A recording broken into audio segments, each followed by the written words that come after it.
A report titled The Use of Lethal Force by Police in Kenya 2021, prepared by the Network of African National Human Rights Institutions, shows that 113 Kenyans died in the hands of police officers in different circumstances.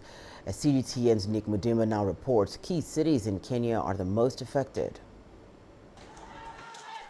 Kenya's security agencies have always been on the spot for excessive use of force, leading to deaths of many.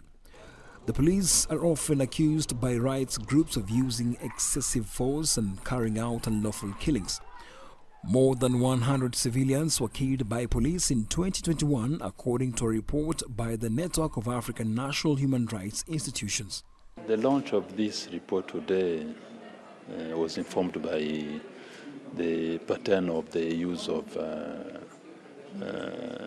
force by the National Police Services.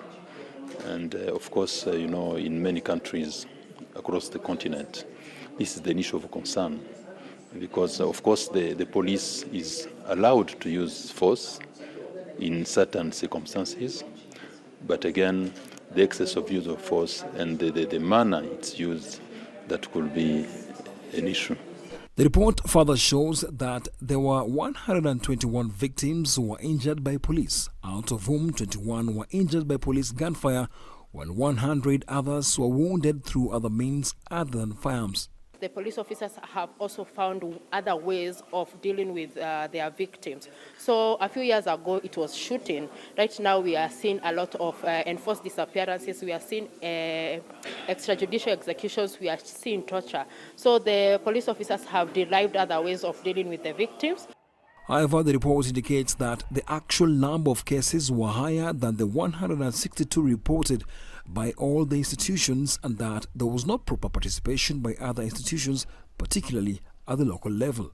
It will be important to focus on the National Police Service as an institution and look at policing from what we call a rights-based policing approach, where a rights-based policing approach takes into cognizance issues of proportionality, issues of universality, issues of non-discrimination, and all of those. For the Kenyan government, it's a progressive task that hopefully will see a fresh start between the police and the community.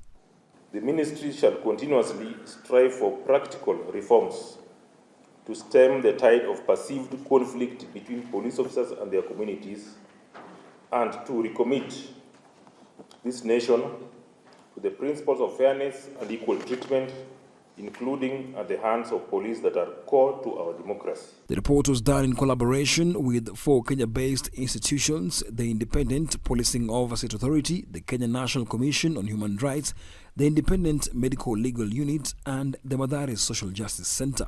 Nick Mudima, CGTN, Nairobi, Kenya.